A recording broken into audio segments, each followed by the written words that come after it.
Welcome to red TV. నేను వంశీ. ఈ రోజు మనం మాట్లాడబోయే టాపిక్ ఏంటంటే ఆగస్ట్ 14th రెండు సినిమాలు, పెద్ద సినిమాలు రాబోతున్నాయి.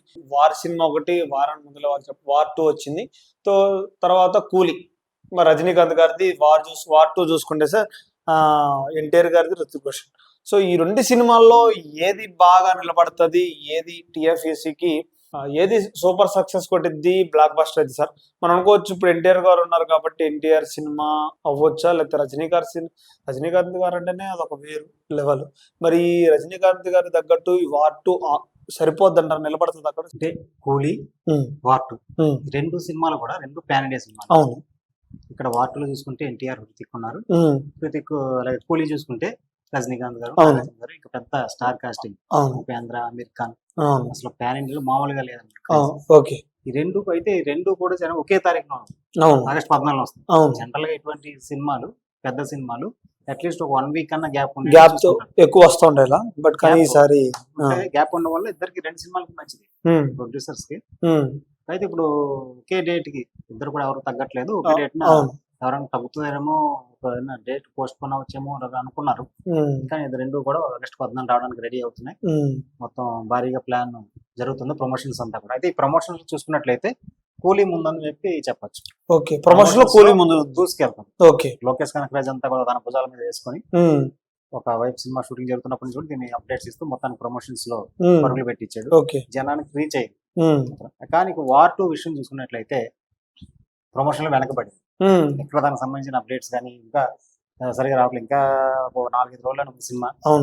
ఇప్పుడు ప్రీ రిలీజ్ ఈవెంట్ రేపు చేయబోతుంది. దానికి సంబంధించి అప్డేట్స్ ఇచ్చారు. యూసఫ్గూడలో భారీగా ప్లాన్ జరుగుతుంది ఈవెంట్ గ్రాండ్ చేయడానికి. అయితే దానికి సంబంధించి ఆ డైరెక్టర్ అయాన్ ముఖర్జీ అతను ఏమైనా అప్డేట్స్ చెప్పడం కానీ, ఇంటర్వ్యూలు ఇవ్వడం కానీ, తెలుగు స్టేట్ లోనే కాదు హాలీవుడ్ లో కూడా దాని గురించి మరి ఇంటర్వ్యూలు అయ్యి ఎక్కువగా జోరుగా ప్రమోషన్ ఇంకా స్టార్ట్ అవ్వలేదు. అంటే ఎందుకు ఇలా వెనకబడింది, మరి వాళ్ళ ప్లాన్ ఏంటో తెలియదు. కానీ మొత్తం ప్రమోషన్స్ పరంగా చూసుకున్నట్లయితే కూలీ ముందు వరుసలో ఉందని చెప్పచ్చు. ఈ రెండు సినిమాలు ఒకటే రోజు రిలీజ్ అవడం వల్ల కలెక్షన్స్ ఏ సినిమా కన్నా ఇబ్బంది కావచ్చు అంటారా, లేకపోతే సమానంగా వచ్చే అవకాశం ఉంది అంటారు? ఇలా దేనికే ఉంటుంది, దీనికే ఉంటుంది అంటారా? అంటే ఉంటుంది, ఆ ప్రభావం ఉంటుంది. ఒకే కొంచెం గ్యాప్ ఇస్తే అందరు అటెన్షన్ ఏ సినిమా రిలీజ్ అయితే దాని మీద ఉంటుంది, ఎక్కువ థియేటర్లు దొరికే అవకాశం ఉంటుంది. ఇప్పుడు రెండు ఒకే డేట్ అయినప్పుడు థియేటర్లు మొత్తం థియేటర్లు సర్దుకోవాలి, సరి సమానంగా పంచుకోవాలి. అలాగే ఇప్పుడు ఆడియన్స్ కూడా దానికి వెళ్దామా దీనికి వెళ్దామా ఉంటది కదా, ఎక్స్పెక్టేషన్స్ ఉంటాయి, వాళ్ళ అంచనాలు. అయితే ఇప్పుడు టాక్ ఇక్కడ ప్లస్ పాయింట్ ఏంటంటే ఏ సినిమాకి టాక్ వస్తుందో అది మాత్రం బీభత్సంగా దూసుకెళ్తాని చెప్పొచ్చు. ఓకే, అంటే టాక్ అంటే ఇప్పుడు కొంతమంది రకరకాల చెప్తున్నారు. సినిమా అర్థం చేసుకున్న వాళ్ళు కూడా రివ్యూస్ చెప్తున్నారు ఈ మధ్య. సినిమా అంత కష్టపడి తీసినప్పుడు వార్ 2 అయినా, ఎన్టీఆర్ గారిది అయినా, ఇటు రజనీకాంత్ గారి సినిమా అయినా కష్టపడితేనే సినిమా అవుతుంది వాళ్ళకి. మన కోసం సినిమా తీసుకొస్తే ఎవరు చెప్తారో వాడి మాటలని సినిమా బాగాలేదని కొంతమంది అన్నారు. సో ఇవన్నీ మానేసుకుంటే మరి వార్ 2 మీ దృష్టిలో ఎలా ఉండబోతున్నారు? వార్ 2 గురించి మాట్లాడుతున్నాం. అంటే వార్ 2 ఇద్దరు first time NTR Bollywood cinema ఇది బాలీవుడ్. బాలీవుడ్ అయితే ఆర్ఆర్ఆర్ తర్వాత ఎన్టీఆర్ కి నార్త్ లో కూడా మంచి ఫ్యాన్ ఫాలోయింగ్ ఏర్పడింది. దానికి నిదర్శనం మనం దేవరా చూసుకోవచ్చు. దేవరా సినిమా ఫస్ట్ కొంచెం డివైడ్ గా టాక్ వచ్చింది. వచ్చినప్పటికీ కూడా అది 500 crores పై కలెక్ట్ చేసిందంటే మాస్ ఎంత క్రేజ్ ఉందో చాలా మాస్ అర్థం అవుతుంది. నార్త్ ఆర్ఆర్ఆర్ తోటి నార్త్ లో కూడా మార్కెట్ ఓపెన్ అయింది, దేవర కూడా ప్లస్ అయింది. సో అక్కడ కూడా మాస్ ఫాలోయింగ్. ఇప్పుడు హృతిక్, ఎన్టీఆర్ ఒకళ్ళేమో నార్త్ స్టార్ అయితే ఒకళ్ళేమో సౌత్ స్టార్. అయితే వీళ్ళిద్దరు కూడా బెస్ట్ డాన్సర్స్, ఇండియాలోనే బెస్ట్ డాన్సర్స్ వీళ్ళిద్దరు. వీళ్ళిద్దరి మీద సాంగ్ ఉంది, ఆల్రెడీ ప్రోమో కూడా రిలీజ్ అయింది. ఈ సాంగ్ అయితే ఇప్పటివరకు వచ్చిన సాంగ్స్ లో ది బెస్ట్. ఇద్దరు నువ్వా నేనా యాక్ట్ చేయడమే కాదు, డాన్స్ లో కూడా అది ఈ సాంగ్ అయితే సినిమా హైలైట్ గా అవుతుందని అంటున్నారు. అలాగే యాక్షన్స్, సన్నివేశాలు ఇవన్నీ కూడా ఎపిసోడ్స్ అన్ని ఒక మాస్ ఆడియన్స్ కి యూజువల్ ట్రీట్ లా ఉంటుందని చెప్తున్నారు. కాకపోతే ఎటు వచ్చేటంటే ఇది ఒక బాలీవుడ్ మూవీ అయితే మన తెలుగు నేటివిటీ, మన తెలుగు సౌత్ ఇక్కడికి వీళ్ళకి కనెక్ట్ అయ్యేలాగా దీన్ని డిజైన్ చేశారు లేదా అని ఒక చిన్న డౌట్.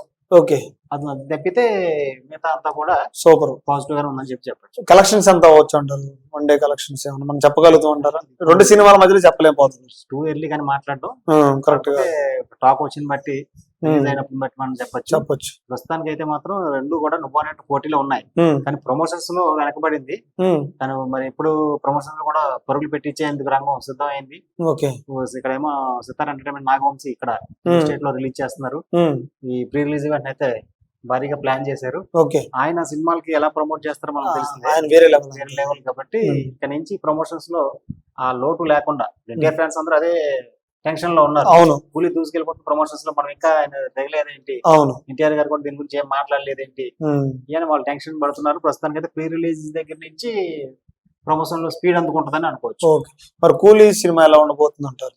కూలీ సినిమా ఇప్పటి వరకు మనం చూసుకున్నాం ప్రమోషన్ స్పీడ్ లో అదే ఉంది. అయితే ఇందులో ఇక్కడ మన తెలుగు నుంచి నాగార్జున గారు ఫస్ట్ టైం విలన్ క్యారెక్టర్ చేయడం ఎక్కడ లేనంత క్రేజ్ వచ్చింది సినిమాకి. రజనీకాంత్ సినిమాకి ఈ మధ్య కాలంలో ఎప్పుడు లేనంత క్రేజ్. అంటే నాగార్జున గారు కూడా చెప్పడం జరిగింది, నన్ను ఎవరు ఇంతప్పటికీ అలా చూపించలేదు, అవునవును మాస్ క్యారెక్టర్ లో చూపించిన కనకరాజు గారు. రజనీకాంత్ గారు కూడా ఆ మాట రజనీకాంత్ గారు చెప్పారు.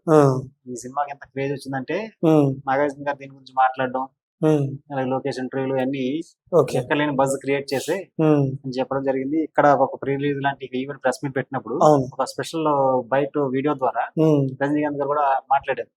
అందులో కూడా అసలు స్టైలిష్ ఈ క్యారెక్టర్ నేనే చేద్దాం అనుకున్నాను, నాగార్జున గారు చేసిన క్యారెక్టర్ ఎంత స్టైలిష్ గా ఉంది, అసలు నేనే చేసేద్దానేమో అని చెప్పి అన్నారు అని చెప్పి అంతలాగా ఆయనకు కూడా నచ్చింది. పైకి నెగిటివ్ షేర్ క్యారెక్టర్ అయినప్పటికీ కూడా ఇతరులతో రజనీకాంత్ నువ్వు ఢీ కొట్టేటట్టు ఆడియన్స్ ఒక విజువల్ ట్రీట్. అందరూ సినిమాకి అంతా హైలైట్ నాగార్జున క్యారెక్టర్ చెప్తున్నారు. అది మా ఆల్రెడీ చాలా కొంతమందికి ఇండస్ట్రీలో జనాలు కొంతమందికి సినిమా వేయడం జరిగిందట. ఈ టాక్ కూడా వచ్చింది బయటికి. వాళ్ళు ఇచ్చిన ఫీడ్బ్యాక్ అయితే మామూలుగా లేదు, అసలు లీక్ అయింది. వాళ్ళు కూడా చెప్తుంది ఇదే, హైలైట్ నాగార్జున గారి క్యారెక్టర్, సినిమా మామూలుగా లేదు, ఒక రేంజ్ లో టాక్. పేరుకి విలన్ గానీ హీరో అంతా నాగార్జున మామూలుగా ఉండదు. ఎస్పెషల్లీ ఈ విషయం రజనీకాంత్ గారు ఏంటి శృతి హాసన్ కూడా చెప్పింది. ఫస్ట్ టైం నాగార్జున గారు ఆ క్యారెక్టర్ లో అసలు ఫ్యాన్స్ కి తెలుగు పీపుల్కి అందరికి ఉంటది అని అందరూ ఆ క్యారెక్టర్ గురించి చెప్తున్నారు. మొత్తానికి అయితే ఒక సినిమా అటు రజనీకాంత్ గారు అభిమాన నాగార్జున గారు అభిమాన అనే విషయం పక్కన పెడితే థియేటర్ కి వెళ్ళిన ఆడియన్ విజువల్ వేయకుండా ఉండలేడు. వాళ్ళకి ఒక ఫుల్ ఫీస్ట్, ఒక పండగ అలాంటి సినిమా చూసిన ఫీలింగ్ తో బయటకు వస్తాడు అన్నట్టుగా టాక్ అయితే వస్తుంది. Okay sir, thank you. చూశారు కదా, మరి 14th రోజున వెయిట్ చేద్దాం ఏ సినిమా బ్లాక్ బస్టర్ కొడుతుంది, కలెక్షన్స్ ఎంత రాబోతుంది, వార్ 2నా కూలీనా మరి ఏ విధంగా నడుస్తుంది. మరి ప్రమోషన్ టైంలో కొంచెం వెనకబడిపోతున్న వార్ 2 అన్నట్టుగా గమనిస్తున్నాం మనం. సో దాన్ని కూడా వాళ్ళు చేయకపోయినా సరే ఇంకొకటి ప్రేక్షకులు వాళ్ళ అభిమానులు ఎన్టీఆర్ అభిమానులే దాన్ని ప్రమోట్ చేయడానికి రెడీగా ఉన్నారు. రెడీగా ఉంటే వాళ్ళు చేసే పేరు వాళ్ళు చేస్తూనే ఉంటారు. Thank you so much. 14th రోజు మళ్ళీ కలుద్దాం మనం. Thank you.